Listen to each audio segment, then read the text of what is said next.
Olá pessoal, sou o Daniel Oliveira, seja bem-vindo ao meu canal, espero que tudo bem com vocês aí. E hoje eu vou falar sobre woofer e subwoofer.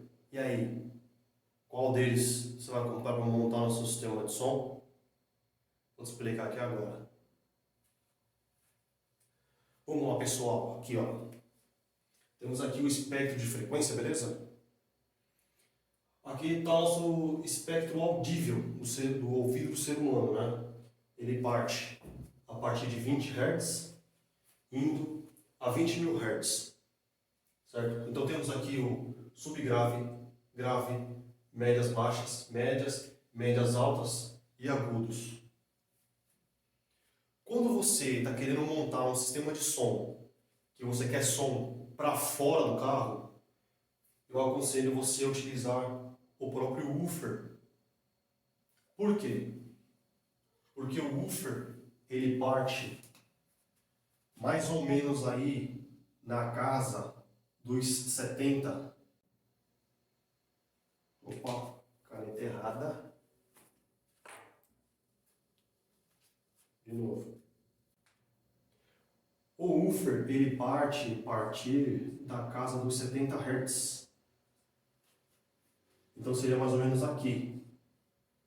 E ele pode ter o alcance de reprodução na casa dos 5. Então ele pode reproduzir mais ou menos nessa amplitude de frequência. O que acontece? Quanto mais alta a frequência, mais direcionado é o som. Um exemplo, o som residencial, ele geralmente parte também na casa dos 70. No som profissional, sonorização profissional, não se utiliza frequência subgrave. Porque a frequência subgrave é uma frequência que se dissipa com mais facilidade. Ela não é tão direcional igual à frequência grave. Então, tanto nas casas, nos sons residenciais, quanto no som profissional, de sonorização profissional, eles tendem a não utilizar a frequência subgrave. Você pode ver que um som residencial ou um som de um evento profissional não bate igual um som de carro com o subwoofer, certo? Então, para sonorização externa em local aberto, o melhor é você montar com um woofer, que ele começa a bater em 70 Hz, mas geralmente ele começa a funcionar muito bem a partir dos 100 Hz. Tem woofer que chega até 2500 e tem uma queda muito acentuada na reprodução. Quando você pega um alto-falante melhor, ele consegue chegar na casa dos 5.000 Hz. Mas para quem quer só a batida, a pancada, que a turma também chama de cone seco, aquela pancada seca, mais ou menos aí na casa dos 500 Hz ou 600. Aí já tá top, já está uma frequência muito boa para se utilizar o woofer. Uma das partes boas, uma das vantagens, né, de utilizar o woofer é a questão da sensibilidade por watt, seria o SPL por watt entrada, por watt de potência que entra no alto-falante. Geralmente o woofer ele é mais sensível do que o próprio subwoofer, porque geralmente o conjunto mecânico dele é um pouco mais leve do que o subwoofer. Então ele acaba sendo até mais sensível. Quando você pega um woofer de uma marca boa, de boa qualidade, o SPL dele é na casa do 95, 96. Eu já cheguei a ver um subwoofer de 18 polegadas, profissional, certo? De 18 polegadas, chegando numa sensibilidade de 99 decibéis por watt aplicado. Muita coisa. Então você ganha na potência aplicada, por exemplo, na potência de SPL, seria a potência sonora, né? A dissipação de potência sonora do woofer é maior do que a do subwoofer, em todas as hipóteses. Até agora, até hoje, eu não vi um subwoofer que tenha a sensibilidade de um woofer. Não vi até agora. Então, para som externo, ambiente aberto, woofer é a melhor opção. Inclusive esse woofer aqui eu tirei do meu gradiente vintage, né, que eu tenho um modular gradiente. Ele estava montado lá. Esse aqui não tem marca, certo? Nenhum dos dois tem marca. Ali o outro é carbono, mas acho que foi um antigo dono que colocou essa calotinha por cima, mas não tem marca. Esse cara aqui, o corte dele está em um low pass de 450 Hz. O amplificador que empurra ele, não é um amplificador, é um receiver, né? Eu uso o DPR200 da Gradiente para empurrar ele. Então ele vai provavelmente dos 30 a 40 Hz e ele começa a ter uma atenuação lá em uns 400, 450 Hz mais ou menos. Ele bate bem legal, né? Apesar que cada estilo de música também vai bater melhor no woofer, outro estilo de música vai bater melhor no subwoofer, mas no geral, em si, ele bate bem, ele reproduz muito bem. Eu também tenho subwoofer também no meu sistema, no meu modular também, tá? Eu tenho meu modular, as caixas do meu modular são 4 vias, são as frequências subgraves, as graves, os médios e agudos, são divididas em 4. Bom, agora vamos falar do subwoofer. Como comentei agora, esse subwoofer ele não tem marca, certo? Nenhum dos dois aqui tem marca. Ambos os dois peguei no mercado dos usados, em bom estado, e está funcionando perfeito. Então, não quer dizer que borda de borracha ou esse material, acho que é celulose, tecido, prensado, eu esqueci quais são os materiais que são usados. Não quer dizer que um é woofer e o outro é sub, tá?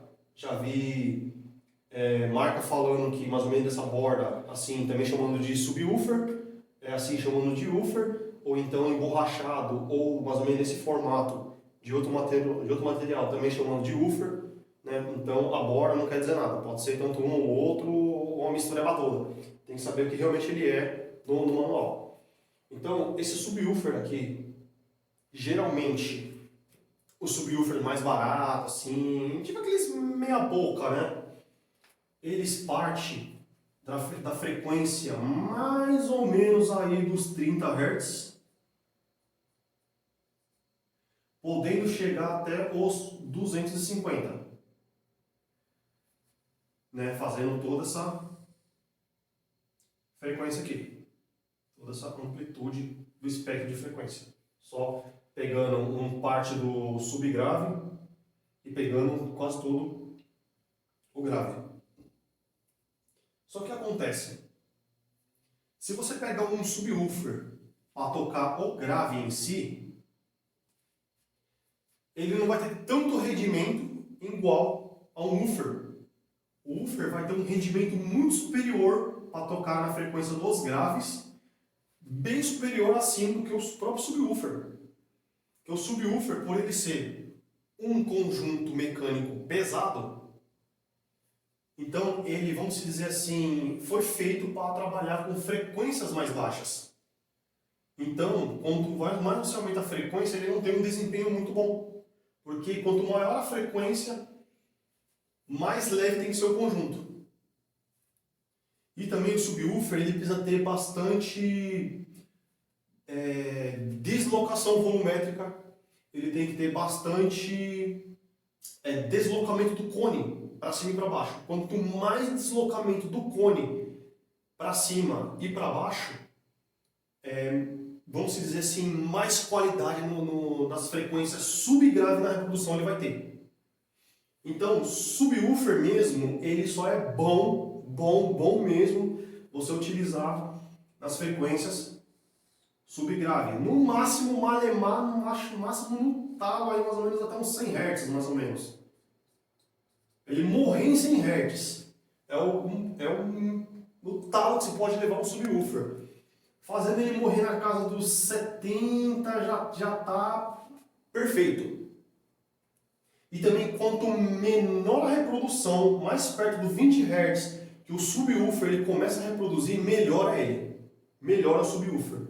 Então quanto mais ele trabalhar nessa frequência literalmente do subgrave, abaixo de 60, entre 20 Hz e 60, mais, vamos dizer assim, prazeroso vai ser o grave do subwoofer. Mas é claro, para ele reproduzir nisso, tem que ser um subwoofer de melhor qualidade, né? Quanto mais caro, melhor ele vai reproduzir isso. Quanto mais barato, menos ele vai conseguir reproduzir isso. Então você tem que ver vários parâmetros técnicos. Se eu colocar esses parâmetros no vídeo, vai ficar muito longo. Eu vou fazer esses vídeos aí por etapas.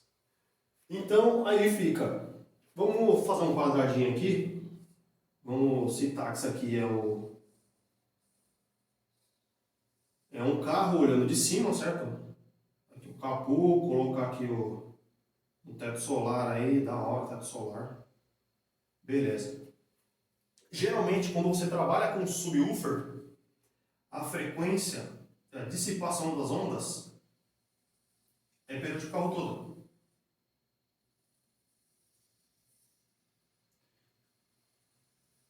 Quanto mais baixa a frequência subgrave, ele se dissipa pelo carro inteiro. As frequências baixas não é uma frequência direcional. Quando se trata de woofer da frequência grave para cima, você já tem as ondas mais direcionadas, certo? Vamos deixar assim, nós meio assim, certo? Não vou falar que ela é 100% direcionada, a traseira do carro, mas elas são mais direcionais do que a própria frequência subgrave. Então, para finalizar o vídeo aqui, quer fazer barulho para fora? Woofer. Ou também conhecido como subwoofer profissional. Se você for entrar no site de pessoas, de lojas que vendem equipamentos de som para eventos profissionais, esse tipo de coisa, você vai achar subwoofer profissional. Subwoofer profissional é nada mais nada menos que um woofer que consegue pegar um pouquinho mais da frequência subgrave, que encosta um pouquinho mais da frequência subgrave, né? Um exemplo aí de um subwoofer profissional é o Tornado, que todo mundo conhece, né? Acho que, se não me falha a memória, foi montado numa carcaça de um subwoofer profissional para eventos. Ele também pega, né? Outra vez eu fiz um comparativo, não vou lembrar o nome do subwoofer profissional da Serena, JPL lá, né? Deve ser o mesmo grupo ainda. E ele estava tendo mais ou menos os mesmos parâmetros ali. Também tem outras marcas também. Pode ser que você caçando na internet você tropece em um desses chamado de subwoofer profissional. É um woofer que pega um pouquinho das frequências mais graves aqui. Mas se você quer fazer aqueles graves de disparar alarme, aqueles graves bem estendido, topzera de ouvir, aí é o subwoofer, certo? Também vale lembrar que a qualidade do alto-falante, de reproduzir as frequências e tudo também está ligado ao amplificador que você utiliza, ao subwoofer, a qualidade, os materiais, tudo que foi desenvolvido. Então, a tendência é, tipo assim, não vou falar que é, mas geralmente quanto mais caro eles, melhor eles reproduzem as frequências. Então vamos lá, som para fora, vai de woofer. Quer som para dentro, aqueles graves, gostosos de ouvir e tudo pá, vai de woofer, beleza? Então, se no caso eu acabei respondendo a sua pergunta, ou se eu também respondi, se você achou legal ou se você não achou legal, vai comentar aí deixa aí nos comentários aí, vai escrevendo aí que subwoofer você tem, que está pretendendo comprar, ou se você está querendo montar os dois, ou se quer fazer aquele som de SPL, ou se você quer fazer aquelas carretas de som. Pode escrever aí o que vocês vão fazer, o que vocês pretendem fazer, o que vocês estão pensando em fazer. E se você gostou desse vídeo, já dá um like pra mim aí. E se está gostando do conteúdo, pode se inscrever no canal para me ajudar. Vou melhorar os vídeos, vou explicar mais sobre sonorização, equipamentos de som, mecânica, eventos e muito mais. Então, pessoal, muito obrigado aí e até a próxima. No próximo vídeo eu vou fazer sobre driver de titânio e driver fenólico. Vamos ver se vai ficar bom. Esse vídeo ficou bom aí, vou fazer o driver de titânio e o driver fenólico, as diferenças e as aplicações. Never break, always fight, never quit.